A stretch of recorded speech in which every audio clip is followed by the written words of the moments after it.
Sally's a 17-year-old soccer player who is referred by her soccer coach to a psychiatric clinic.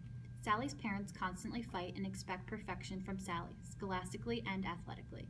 Her parents constantly put her down when she makes mistakes or does not perform to meet their expectations. One day, Sally's soccer team versed the Rockets. Sally had a breakaway to win the game, however, Sally kicked the ball right to the goalie, who saved the goal. Due to Sally's frustration about her actions, as well as her fear of imperfection, she immediately lashes out at the goalie, physically as well as verbally. Sally threatens to punch the goalie as she calls her many derogatory names. Sally's father further escalates her aggression as he chants from the sidelines, "Come on, Sally, where's your head at?" When Sally and her father arrive home, her aggression escalates when her dad questions her about her poor performance at the game. Sally throws her water bottle at her father in a rage. Sally's soccer coach has been concerned about Sally's escalating aggression and has referred her to a psychiatric clinic. Let's go, Sally. Let's go. Oh. Shoot it. Oh, come on. You're better than that. Oh, what are you doing? Come on. Stop. What are you doing? Get away from me before I hit you. Oh God, you're crazy. Sally really invaded my space back there. I know. I felt really threatened. She was acting crazy. I know, she needs help. I know. She really does. Went out there today, Sally. How are you going to score that goal? I don't want to talk about it. Yeah, I expect better out of you next time. You should have scored. Whatever, Dad.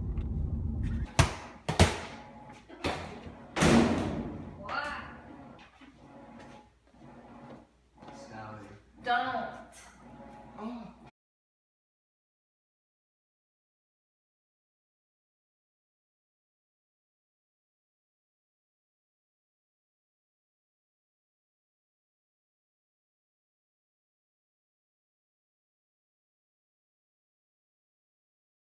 Go. Before I meet with Sally, I'm going to first do a self-assessment on myself. Do I label patients with the stereotype of a group? Is my need to be liked so great that I become angry or hurt when a patient is rude, hostile, or uncooperative? Am I afraid of the responsibility I must assume for the relationship? Do I cover feelings of inferiority with a front of a superiority? Do I require sympathy, warmth, and protection so much that I become too sympathetic or too protective toward patients? Do I fear closeness so much that I am indifferent, rejecting, or cold? Do I need to feel important and keep patients dependent on me? Now that I've reflected on these personal questions, when I first meet with Sally, I'm going to find out why she sought out help or why she was referred to the clinic. This will help me form the basis on the nursing assessment, focus me on the patient's problems, and help me determine the patient's motivation for treatment. I'm then going to establish our partnership, agree on the nature of the problem, and Sally's treatment goals. Then, in the working phase, I'll explore Sally's stressors and promote development of insight in Sally by linking her perceptions, thoughts, feelings, and actions. While talking with Sally, I'll be watchful for any verbal or non-verbal cues. I will make sure that I listen to what Sally has to say, ask her broad opening questions, restate what she says, clarify anything that I do not understand, reflect back on things that she said, focus on what she says, and inform her about simple facts. I will be respectful, empathetic, and concrete. I will talk about the behavioral changes I think would be best for Sally. Finally, at the end of the interaction, I will determine a weekly goal for Sally to accomplish.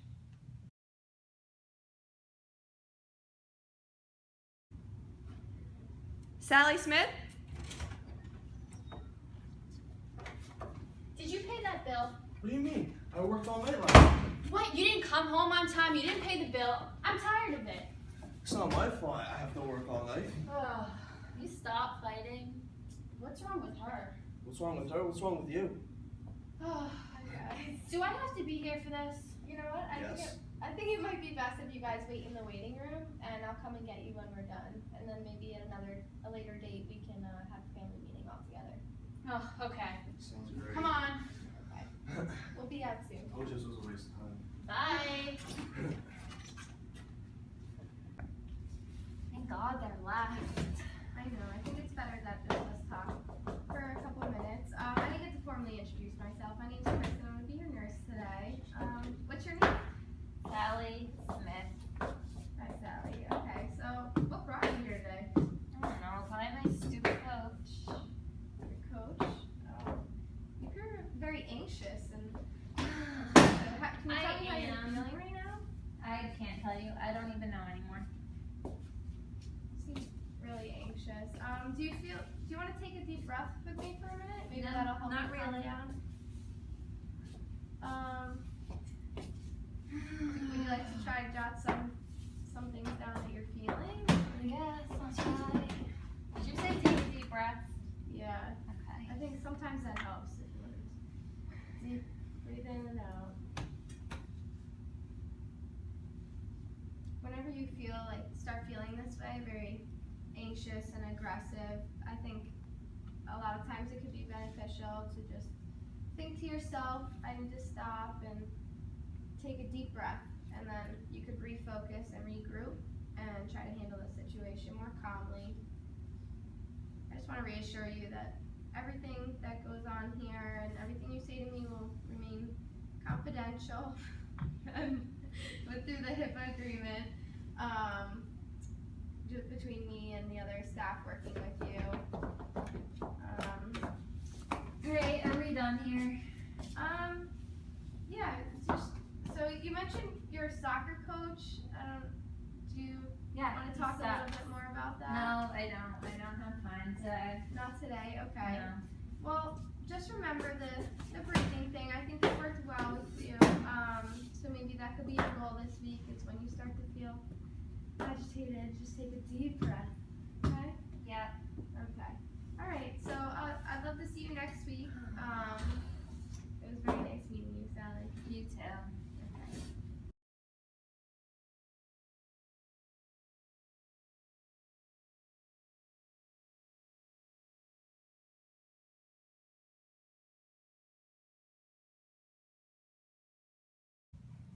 Nurse Kristen is currently performing an assault and violence assessment tool on Sally. Okay, so history of violence. Sally presents with multiple assaults outside the hospital, not resulting in injury. So that's a 1. History of recent aggression. Physically threatening at time of referral or admission. Yeah, I'm gonna give her a 2. History of aggression in family of origin. I'd say 0, because there's no history of aggression in Sally's family. Substance abuse status. I'd say that's also a 0, because Sally has no past history of alcohol or substance abuse. Paranoia and hostility. Sally presents with paranoia and hostility generalized to people in the immediate environment, so that's a score of a 2. Impulsivity. Physically impulsive, that's definitely Sally, 2. And agitation. Psychomotor agitation with constant pressured physical activity, 2. Sensorium, I'd say Sally is fully oriented with intact memory. So that's a total score of a 9. So Sally's at high risk. So it's me, Kristen, and today's date is 11/22/15, time 0900. The nurse documented Sally's signs and symptoms as pacing, inability to sit still, clenching fists, jaw tightening, increased respirations, sudden cessation of motor activity, verbal threats to her teammates, loud, pressured speech to her teammates, anger, hostility, and extreme anxiety. She noticed this from the meeting that she had with Sally and the soccer game. After meeting with the psychiatrist diagnosed her with aggressive behavior. These are all the typical signs and symptoms with aggressive behavior, although not all patients will experience all of these behaviors. After the first patient interaction, Nurse Kristen was able to jot down a few notes about Sally's mental status.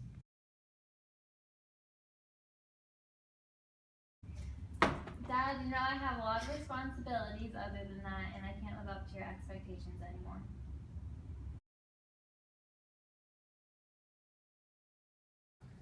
Now for my second meeting with Sally, I'm going to first ask her how she has been doing since our last meeting.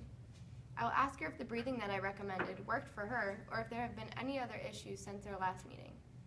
I will then talk with her about other coping mechanisms that I think would be beneficial. I will teach her assertive training skills like communicating directly with another person, saying no to unreasonable requests, be able to state complaints, expressing appreciation as appropriate, and accepting compliments. I will talk to her about ways to manage her anger like positive self-talk, change of environment, writing down her feelings, thinking about her consequences, and possibly listening to music or watching television. Again, I will watch for verbal and nonverbal behavior signs, indicating that she is becoming increasingly agitated. I will make sure to speak in a calm, low voice to help decrease her agitation. I can also decrease her agitation by acknowledging her feelings and letting her know that the staff is here to help. Since Sally has been diagnosed with aggressive behavior, I must be aware of my nonverbal cues that might affect her outcome to the intervention. I will keep a calm and relaxed posture, keep my hands open and out of my pockets, and assume a supportive stance. I will make sure to include the things like limit settings, behavioral contracts, timeouts, and token economy. Finally, I will work to develop mutual goals with Sally so that she is included in the plan of care.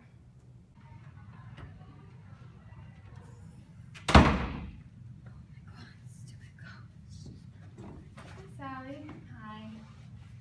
Nice to see you again. How are you feeling? You seem a little bit angry. Really anxious. I got in trouble. My coach yelled at me and then got suspended from my other game. You got suspended? Oh, Yeah. man. I understand. Must be very frustrating. Do you remember what we talked about last time? Do you want to take a couple deep breaths? Maybe that'll help you calm down. Yeah, I can try, I guess. Take 2 deep breaths together.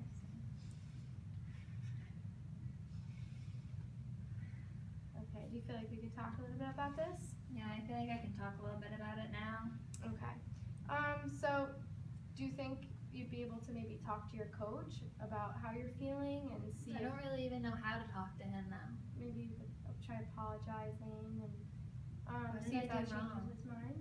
Well, there's actually this thing called role playing. I don't know. We could try giving it a shot, and I could pretend to be your coach, and you could talk to me as if it's him. And sometimes that helps you be able to get your words out. Great. Let's give it a shot, I guess.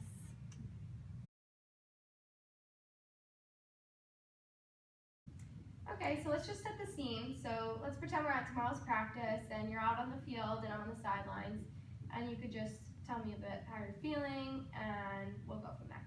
Okay. Okay, so I'm on my field. Kicking the Okay. ball. Sally, come here a second. Yes, coach. Maybe just next time with that next shot, try not kicking with your toe. Use more the side of your foot.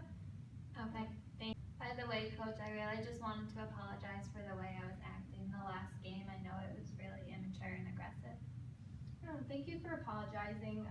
I wish I could let you play in the next game, but unfortunately I can't. But that was really mature of you to apologize, and I appreciate that. Thank you. Thank you. Okay, so how did that role playing make you feel? Made me feel like I could actually express myself a little bit, and I think I might be able to talk to my coach now. That's good. So maybe you could try that this week. Has anything else been going on, or has anything happened within this past week that made you feel like you were improving? I did talk to my dad, actually, smiling because I was so proud of it. He was yelling at me and telling me I needed to do better with myself, and I took a deep breath. I remembered what you said, and I basically just told him that I couldn't live up to his expectations anymore. Oh, that's really good. So it looks like you used the deep breathing, and also you said no to unreasonable requests, which I think is a really big step for you. There's also a couple other things you could do, like if you feel really angry. Some examples would be like leaving the situation or even writing about your feelings, maybe in a journal or a diary. You could try listening to music to help calm you down, watch TV, take a walk, counting to 50. These are all relaxation exercises, and even reading may help. Yeah, I definitely think I'm gonna start to keep a daily journal and just write down my feelings, especially if I have any like aggressive anger inside of me. And I think I might start taking a few walks a day because I think that would really help. Okay, so let's try to do that within the next week. That could be your goal. Maybe you could start a journal and walk. Maybe, I don't know if you have a dog, you could take your dog for a walk. I know that helps a lot of people. And maybe try talking to your coach and see how that goes. We can talk more about it next week. I'd like to see you next week too. Perfect, sounds good. Okay, goodbye, Sally. Nice seeing you. You too.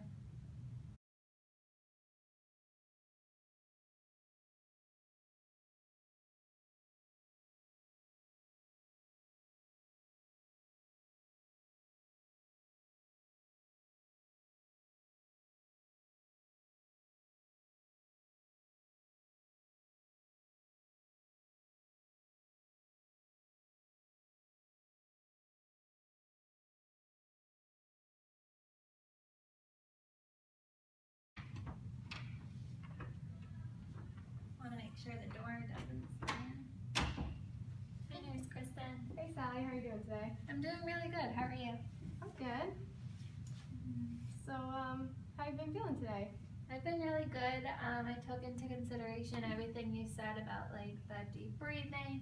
I started my journal. I actually brought it in the car if you wanted to read it. And it just helped me a lot. I feel like my self-esteem has been boosted. I gained a great relationship with my coach and my father now, and they're really accepting of my behavior. Oh wow, I'm so happy to hear that. It looks like you're really growing.